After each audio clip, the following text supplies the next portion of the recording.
ಬುಲ್ಬುಲ್ ಎಲ್ಲ ಸಿನಿಮಾ ಏನು ನಿಮಗೆ ನೋಡಿ ಇಷ್ಟ ಆಗಿದಿಲ್ಲ ಅದಕ್ಕಿಂತ ಒಂದು ಲೆವೆಲ್ ಇದು ಬೇರೆ ಥರ ಫೀಲ್ ಆಗುತ್ತೆ, ಚೆನ್ನಾಗಿರುತ್ತೆ ಅಂತ ಅಷ್ಟೇ ಹೇಳ್ಬೋದು. ಓಕೆ, ಅದೇ ಪ್ರಶ್ನೆ ನಿಮಗೆ ಪ್ರವೀಣ್ ಅವರೇ. ಅದೇ ಇದು 2 ಥರದ್ದಿದೆ ಸಿನಿಮಾ ಆಡಿಯನ್ಸಲ್ಲಿ. ಒಂದು ಯಾರು ಮಾಡದಿರೋ ಹೊಸ ಸಬ್ಜೆಕ್ಟ್ ನೋಡೋ ಆಡಿಯನ್ಸ್ ಇದ್ದಾರೆ.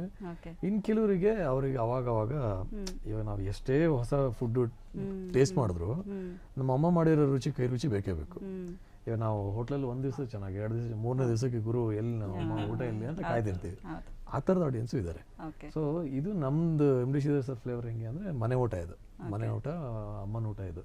ಸೊ ವಾಪಸ್ ಬರ್ತಾರೆ, ನಮಗೆ ಸಾಕು ಗುರು ಅದೆಲ್ಲ ಮುಗಿಸಿದ್ವಿ, ವಾಪಸ್ ಇಲ್ಲಿ ಬಂದು ನೋಡಿ ಇಷ್ಟಪಟ್ಟೆ ಪಡ್ತಾರೆ. ಓಕೆ, ಸುಮಾರು ಯಾವ್ಯಾವ ಲೊಕೇಶನಲ್ಲಿ ಶೂಟ್ ಮಾಡಿರೋದು ಸರ್? ಎಷ್ಟು ದಿನ ತೊಗೊಂಡ್ರಿ ಇದು ಶೂಟ್ ಮಾಡೋಕ್ಕೆ?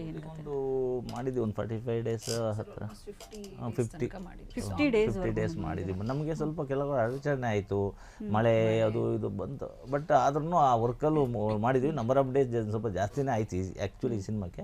ಒಂದು 55 ಡೇಸ್ ಏನೋ ಮಾಡಿದ್ವಿ ಈ ಸಿನಿಮಾ ಕೊಟ್ಟು. ಅಂದ್ರೆ ಚಿಕ್ಕಮಂಗ್ಳೂರೆಲ್ಲ ಶೂಟ್ ಮಾಡ್ಬೇಕಾದ್ರೆ ಸಾಕಷ್ಟು ಮಳೆ, ಬಟ್ ಆ ಇದ್ರಲ್ಲೇನೆ ಶೂಟ್ ಮಾಡಿದೀವಿ. ತುಂಬಾ ಚೆನ್ನಾಗಿ ಬಂದಿದೆ ಆ ಸಾಂಗ್ ಅಂತೂ, ಅದ್ಭುತವಾಗಿ ಬಂದಿದೆ. That is one of our favourite. Night song ತೆಗೆಯುವಾಗ ಮಳೆ, ಇನ್ನೊಂದು ಜೆಂಟ್ಸ್ ಪಾಪು ಬೇಕಾ ಲೇಡೀಸ್ ಪಾಪು ತಗೊಳ್ಳುವಾಗ ಮಳೆ ಒಳಗೆ ಫುಲ್ ಬೆಳಗ್ಗೆ ತನಕ ಮಳೆ ಇರ್ತಿತ್ತು. ನೆಕ್ಸ್ಟ್ ಡೇ ಬಂದು ಮತ್ತೆ 2-3 ದಿನ ಆಕ್ಷನ್ ಆಗಿ. ಇನ್ನು ಸುಪ್ರೀತಾ ಮೇಡಮ್, ಈ ಒಂದು ಜಂಬೂ ಸರ್ಕಸ್ ಅನ್ನುವಂತಹ ಒಂದು ಚಿತ್ರ ಏನಿದೆ, ಈ ಒಂದು ಭಾಗ ಸಖತ್ತಾಗಿದೆ. ಈ ಒಂದು ಭಾಗ ಸಿಕ್ಕಾಪಟ್ಟೆ ಮಜಾ ಕೊಡುತ್ತೆ ಜನಗಳಿಗೆ. ಆ ಥರದ್ದು ಏನಾದರೂ ಒಂದು ಕಂಟೆಂಟ್ ಅನ್ನೋದು ಅಂದರೆ ಇಷ್ಟ ಆಗೋದು ಅಂತಂದರೆ ನಿಮಗೆ ಇಷ್ಟ ಆಗಿದ್ದು ಪರ್ಸ್ನಲಿ ಯಾವುದು ಅಂತ? ನನಗೆ ಪ್ರವೀಣ್ ಆ್ಯಂಡ್ ಅಂಜಲಿ ಒಂದು ಸಾಂಗ್ ಇದೆ, ಕಾಲೇಜ್ ಸಾಂಗ್, ಅದಿನ್ನೂ ಬಿಟ್ಟಿಲ್ಲ ನಾವು. That is my favourite. ನಾನು ತುಂಬಾ ಹೇಳ್ತಾ ಇರ್ತೀನಿ. ಅದನ್ನ ಮೊದಲೇ ಬಿಡೋಣ ಅಂತೆಲ್ಲ ಪ್ಲಾನ್ ಮಾಡಿದ್ದು ನಾವು. ನೋಡೋಣ ಜೆಂಟ್ಸ್ ಪಾಪು ಲೇಡೀಸ್ ಪಾಪುನ ಯಾರೋ ತಗೊಳ್ತಾರೋ ನೋಡೋಣ ಅಂತ ಮೊದಲು ಬಿಟ್ಟು ಅಷ್ಟೇ.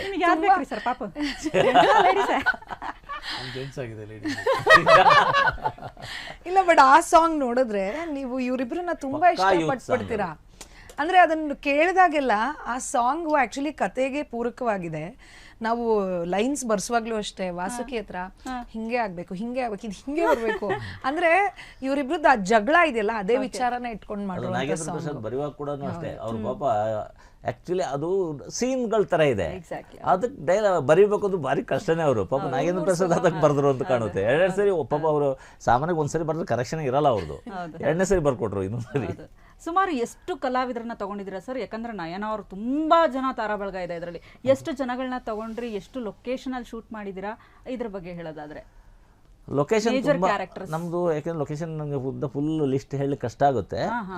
ತುಂಬಾ ಬೆಂಗಳೂರಿನಲ್ಲಿ ಸುಮಾರು ಕಡೆ ಮಾಡಿದೀವಿ, ಎಲ್ಲ ಕರ್ನಾಟಕ ಬಿಟ್ಟು ಎಲ್ಲೂ ಹೋಗಿಲ್ಲ. ಚಿಕ್ಕಮಂಗ್ಳೂರಲ್ಲಿ ಮಾಡಿದೀವಿ, ಆಮೇಲೆ ಈ ಕಡೆ ನಮ್ಮದು ಕನಕಪುರ ರೋಡು ಆ ಕಡೆ ಒಂದು ಕೆಲವು ಸೀನರಿಗಳು, ಕೆಲವು ರೋಡ್ಗಳು ಅಲ್ಲೆಲ್ಲ ಮಾಡಿದ್ದೀವಿ. ಅದು ಬಿಟ್ಟರೆ ಬೆಂಗಳೂರು ಸರೌಂಡಿಂಗಲ್ಲೇ ಮಾಡಿರೋವಂಥದ್ದು. ಮತ್ತು ಇನ್ನು ಸೆಟ್ಗಳು ಹಾಕ್ಕೊಂಡು ಮಾಡಿದ್ದೀವಿ, ಕೆಲವು ಸಾಂಗ್ಸು ಎಲ್ಲ ಅರೇಂಜ್ ಮಾಡ್ಕೊಂಡು ಮಾಡಿದ್ದೀವಿ ಅಷ್ಟೇ. ಸುಮಾರು ಎಷ್ಟು ಬಡ್ಜೆಟ್ ಅಲ್ಲಿ ಸಿನಿಮಾ? ಬಡ್ಜೆಟ್ ಎಲ್ಲ ನಾವು ಅದು ಪ್ರೊಡ್ಯೂಸರ್ ಅವ್ರನ್ನ ಕೇಳ್ಬೋದು, ಬಟ್ ಅವರು ಕೇಳೋಣ ಅನ್ಕೊಂಡೆ ಅವ್ರು ಹೇಳ್ತಾರಲ್ವ ಅಂತ ನಿಮಗೆ ಕೇಳ್ಬಿಟ್ಟೆ ಸರ್. ಬಡ್ಜೆಟ್ ಇದು ಯಾಕೆ ಗೊತ್ತಿಲ್ಲ, ಬಡ್ಜೆಟ್ ನನಗೂ ಗೊತ್ತಿಲ್ಲ, ಅವ್ರಿಗೂ ಗೊತ್ತಿರಲ್ಲ ಮೋಸ್ಟ್ಲಿ. ಯಾಕೆ ಅವರಿಗೆಲ್ಲ ಬೇಕು, ಸುರೇಶ್ ಅವ್ರಿಗೂ ಗೊತ್ತಿರಲ್ಲ. ಯಾಕೆಂದ್ರೆ ಮಾಡ್ತಾ ಇದ್ದಾರೆ ಖರ್ಚು, ಅಲ್ಲಿ ತಂದು ಇಲ್ಲಿ ತಂದು ಖರ್ಚು ಹಾಕ್ತಾ ಇದ್ದಾರೆ.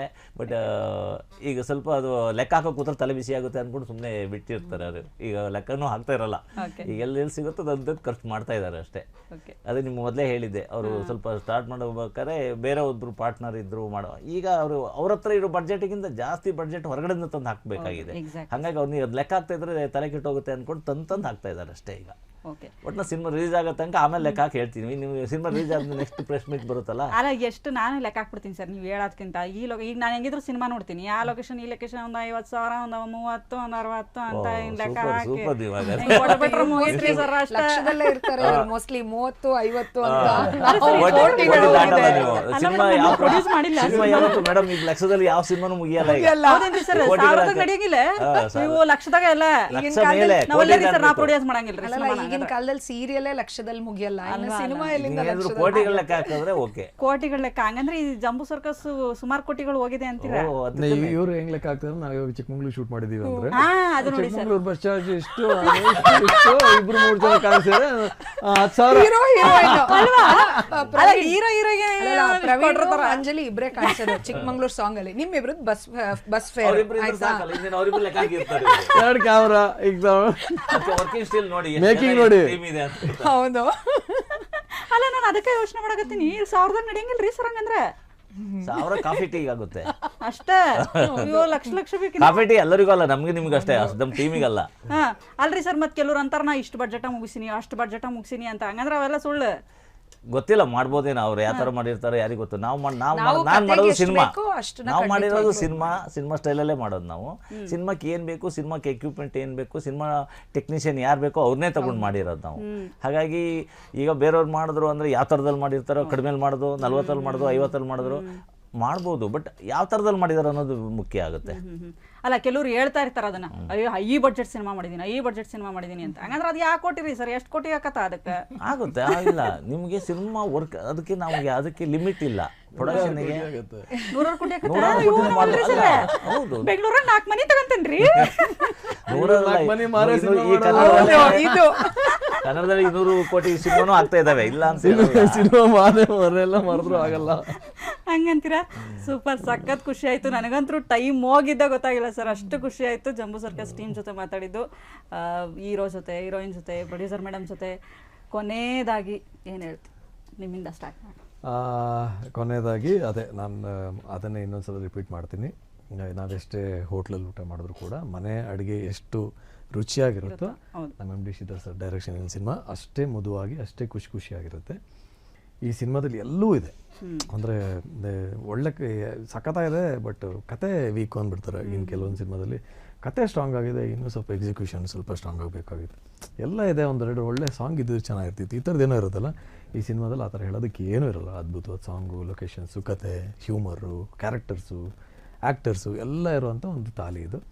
ನೀವು ಥಿಯೇಟ್ರಿಗೆ ಬಂದರೆ ನೀವು ಇನ್ನೊಂದು ಸಲ ನಿಮ್ಮ ಫ್ಯಾಮಿಲಿ ಜೊತೆ ಬಂದು ನೋಡುವಂಥ, 2 ಸಲ 3 ಸಲ ನೋಡುವಂಥ ಸಿನಿಮಾ ಇದು. ಮಿಸ್ ಮಾಡಿದ್ರೆ ಥಿಯೇಟ್ರಲ್ಲಿ ನೋಡಿ. Super sir. ನೀವು? ನಾನು ಹೇಳೋದು ಅಷ್ಟೇ, ನಮ್ಮ ಹೀರೋ ಹೇಳ್ದಂಗೆ ಹೇಳ್ತೀನಿ. ಒಳ್ಳೆ ಸಿನಿಮಾ, ಫ್ಯಾಮಿಲಿ ಜೊತೆ ಎಲ್ಲ ಎಂಟೈರ್ ಫ್ಯಾಮಿಲಿ ನೋಡುವಂಥ ಸಿನಿಮಾ.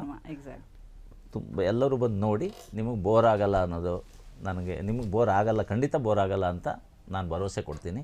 ದಯವಿಟ್ಟು ಥಿಯೇಟ್ರಲ್ಲಿ ಬಂದು ನೋಡಿ. Okay, super. ಮೇಡಮ್, ನೀವು? ಪುಟ್ಟದಾಗಿ ಒಂದು ಸಿನಿಮಾ ಸ್ಟಾರ್ಟ್ ಮಾಡೋಣ ಅಂತ ಮಾಡಿದ್ವಿ. ವೀಣಾ ಸುಂದರ್ ಸರ್ ಒಂದು ಲೈನನ್ನು ಕೊಟ್ಟರು. ಆ ಲೈನನ್ನು ಇಟ್ಕೊಂಡು ಇವತ್ತು ಒಂದು ದೊಡ್ಡ ಮಟ್ಟದ ಸಿನಿಮಾ ಅಂತ ಹೇಳ್ತೀವಿ. ಯಾಕೆ ಅಂದರೆ ಪ್ರವೀಣ್ ಹೇಳ್ದಾಗೆ ಒಂದು ದೊಡ್ಡ ಕಾಸ್ಟ್ ಇದೆ, ಟೆಕ್ನಿಕಲ್ ಟೀಮ್ ತುಂಬ ಅದ್ಭುತವಾಗಿ ಮಾಡಿದ್ದಾರೆ. ಸೊ ಒಂದು ಒಳ್ಳೆ ಸಿನಿಮಾನ ನಾವು ನಿಮಗೆ ಕೊಡ್ತಾ ಇದ್ದೀವಿ. ಪ್ರೀತಿಯಿಂದ ನೋಡಿ, ಥಿಯೇಟ್ರಿಗೆ ಬಂದು ನೋಡಿ. ಏಕೆಂದರೆ ಸಾಕಷ್ಟು ಕೊರತೆ ಇದೆ ಫ್ಯಾಮಿಲಿ ಎಂಟರ್ಟೈನ್ಮೆಂಟ್ ಸಿನಿಮಾಗೆ ಅಂತ. ಸಾಕಷ್ಟು ಮಾತುಗಳು ಇವಾಗ ನಮ್ಮ ಹತ್ರನೇ ಆಡಿಯನ್ಸ್ ಎಷ್ಟೋ ಜನ ಹೇಳ್ತಿರ್ತಾರೆ, ಅಯ್ಯೋ ಅದೇನು ಸಿನಿಮಾ ಮೇಡಮ್ ಆ ಥರ ಮಾಡಿದ್ರು, ಈ ಥರ ಮಾಡಿದ್ರು. ಸಾಕಷ್ಟು ಜನ ಹೇಳ್ತಾರೆ, ಬಿಕಾಸ್ ನಾವು ನಟರು ಸಿಕ್ಕಿದಾಗ ಒಂದಿಷ್ಟು ವಿಚಾರಗಳನ್ನು ಹಂಚ್ಕೋತಾರೆ ಆ ಥರದ್ದು. ಸೊ ಆ ಕೊರತೆ ಆಗಬಾರ್ದು ಅಂತ ಒಂದು ಫ್ಯಾಮಿಲಿ ಎಂಟರ್ಟೈನ್ಮೆಂಟ್ ಸಿನಿಮಾನ ಮಾಡಿದ್ದೀವಿ. ಅದನ್ನು ಬಂದು ನೋಡಿ ನೀವು ಹೇಳಿ. ಈಗ ಅಂದರೆ ಇಷ್ಟು ದಿನ ನಾವು ಮಾಡಿದ್ದಾಯಿತು, ಏನೇನು ಮಾಡಬೇಕು ಈ ಸಿನಿಮಾಗೆ ಅದೆಲ್ಲವನ್ನೂ ಕೊಟ್ಟಿದ್ದಾಯಿತು. ಇನ್ನೇನಿದ್ರು ನಾವು ನಿಮಗೆ ತಲುಪಿಸ್ತಾ ಇದ್ದೀವಿ ಆಡಿಯನ್ಸ್ಗೆ. ಅದನ್ನು ನೀವು ನೋಡಿ ನಿಮ್ಮ ಪ್ರೀತಿನ ನಮಗೆ ಕೊಡಬೇಕು ಅಂತ ಕೇಳ್ಕೊತೀವಿ. ಡೆಫಿನೆಟ್ಲಿ ಮೇಡಮ್, ಪ್ರೀತಿ ಕೊಡೋದ್ರಾಗ ಡೌಟೇ ಇಲ್ಲ. ನಾನೇ ಫುಲ್ ಪ್ರೀತಿ ಕೊಟ್ಟು ಕಳಿಸ್ತಾಕತ್ತೇನೆ. ಈಗ ಟ್ರೈಲರ್ ನೋಡೇ ಫುಲ್ ಕಳ್ಸಾಕತ್ತೀನಿ. ಎಲ್ಲರೂ ಬಂದು ನೋಡ್ಬೇಕಲ್ರಿ ಸರ್? ಅವ್ರು ನೋಡ್ತಾರ ಅಂತ ಒಳ್ಳೆ ಟ್ರೈಲರ್ ಬಿಟ್ಟಿರಿ, ನೋಡಂಗಿನ್ರಿ ಸರ್? ಒಳ್ಳೆ ಸೂಪರ್ ಹಿಟ್ ಸಾಂಗ್ ಕೊಟ್ಟಿರಿ, ಚಲೋ ಸಿನಿಮಾ ಕೊಟ್ಟಿರ. ಖಂಡಿತವಾಗ್ಲೂ ಆ ಸಿನಿಮಾ ಯಶಸ್ವಿ ಆಗೇ ಆಗುತ್ತೆ. ಆ್ಯಂಡ್ ಮತ್ತೆ ನೀವು ಆ ಸಕ್ಸಸ್ಗೆ, ಅದೆಲ್ಲ ಸಕ್ಸಸ್ ಆದ ತಕ್ಷಣ ನಮ್ಮನ್ನು ಮರಿಬೇಡಿ, ಮತ್ತೆ ಬಂದು ಇಂಟರ್ವ್ಯೂ ಕೊಡಿ ಅಲ್ವಾ? ಖಂಡಿತವಾಗ್ಲೂ ಸಿನಿಮಾ ಹಿಟ್ ಆಗುತ್ತೆ. ಹೇಳಿದಿರಲ್ಲ, ಫಸ್ಟ್ ನಿಮಗೆ ಹುಡುಕೊಂಡು. ಯಾ ಸರ್, ಖಂಡಿತ ಫುಲ್ ಖುಷಿ ಆಗ್ಬಿಡ್ತೀನಿ ನಾನು. ಇನ್ನಷ್ಟು ಪ್ರಾಜೆಕ್ಟ್ಸ್ಗಳು ನಿಮ್ಮ ಟೀಮಿಂದ ಬರಲಿ ಸರ್, ಒಳ್ಳೇದಾಗಲಿ, ಭರ್ಜರಿಯಾಗಿ ಯಶಸ್ಸು ಕಾಣಲಿ ನಿಮ್ಮ ಸಿನಿಮಾ ಅಂತ ಹೇಳ್ತಾ ಈ ಕಾರ್ಯಕ್ರಮ ಮುಗಿಸ್ತಾ ಇದ್ದೀವಿ. ಎಸ್ ವೀಕ್ಷಕರೇ, ಜಂಬೂ ಸರ್ಕಸ್ ಅನ್ನುವಂತಹ ಸಿನಿಮಾ ರಿಲೀಸ್ ಆಗುತ್ತೆ. ಆದಷ್ಟು ಬೇಗ ಥಿಯೇಟರ್ಗೆ ಹೋಗಿ ಕನ್ನಡ ಸಿನಿಮಾಗಳನ್ನು ನೋಡಿ, ಕನ್ನಡ ಚಿತ್ರರಂಗವನ್ನು ಬೆಳೆಸಿ ಅಂತ ಹೇಳ್ತಾ ಇಲ್ಲಿಗೆ ಈ ಕಾರ್ಯಕ್ರಮನ ಮುಗಿಸ್ತಾ ಇದ್ದೀನಿ. ನೋಡ್ತಾ ಇರಿ ಫ್ರೀಡಮ್ ಟಿವಿ, ಇದು ಜನಸಾಮಾನ್ಯರ ಶಕ್ತಿ.